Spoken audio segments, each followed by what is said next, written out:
Hey, what's up, folks? My name's T-Brick, and we're back again doing a little bit of a build update on the volcanic fissure snaking strength stacking Berserker. Now, with this update, there's a couple of changes, not too many, all right? So one of them is we've dropped the granite flask. We're going for a quartz flask. The phasing and the spell suppress. The spell suppress is kind of whatever. It's a little nice, but the phasing is really, really nice. Just because when you're running highly delirious maps or you're running maps with a whole bunch of beyond monsters, you don't just get body blocked by them, right? So it helps a lot in that regard. And the other change is we're running two maces now, right? So before we were running Brightbeak and Wrathpith Globe, now we're running two Behemoth maces. I chose the Behemoth Mace base just because it has the highest attack speed, right? When you factor everything in, you hit 1.88. It's very good, and it has Elder and Crusader influence, or I think no, it's Warlord influence, right? So the reason we have Warlord influence, so we have the Elder influence for the increased area of effect per 50 strength, which is amazing, right? When we have this much strength, you slam the ground, it goes everywhere, right? And that's what the blood stance, right? So with sand stance, it's even bigger, right? Very, very good, huge quality of life increase.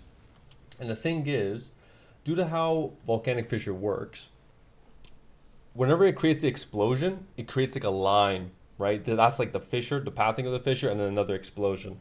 And so when you increase scale area of effect, the explosion increases, but the line stays the same.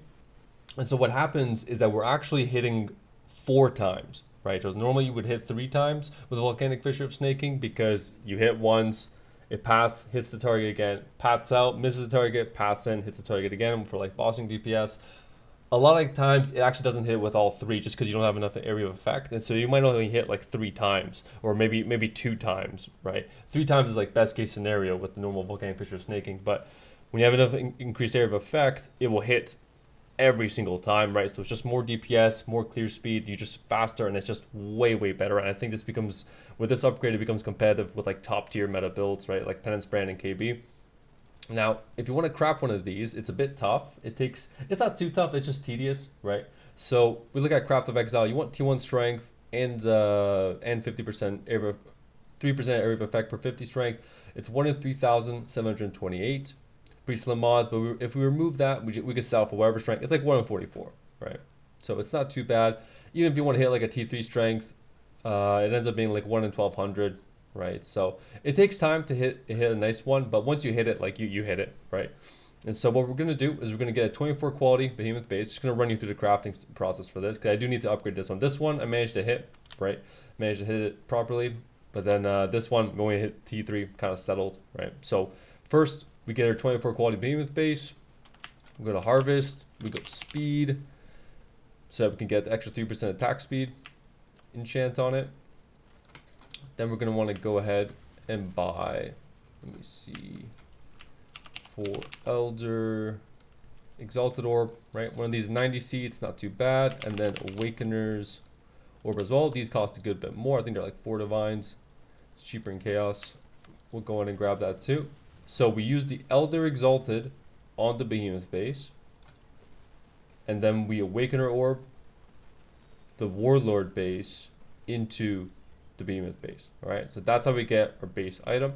And again, the reason we're going with the Warlord base at all is because of this guy right here, Bound by Destiny. So 15% increased strength if 2 Warlord items are equipped. This is huge, right? I take this off. It's like it ends up being like almost 200. It's over 200. 207 strength is being given by this.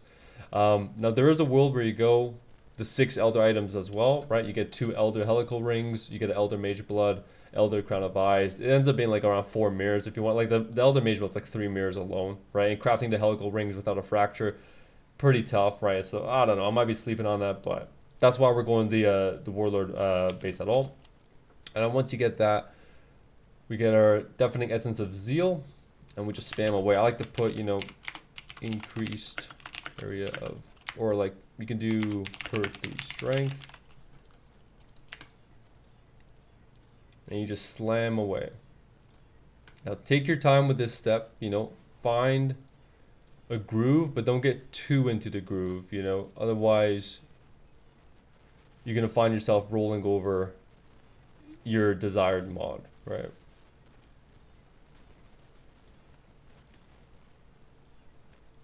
that's not even the right mod. It's per 50 strength. Yeah, don't do that. Don't do what I just did. Per 50 strength.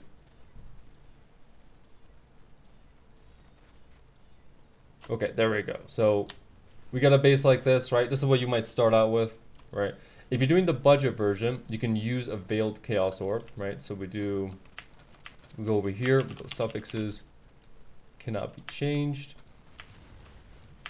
We go ahead and we grab the veiled chaos orb, 99C, not too bad. We go ahead and we slam it. All right, so we have our veiled prefix here. And then we're gonna wanna craft physical damage, so we block it. We should have a pretty good chance of hitting attacks pen chaos, which is exactly what we want.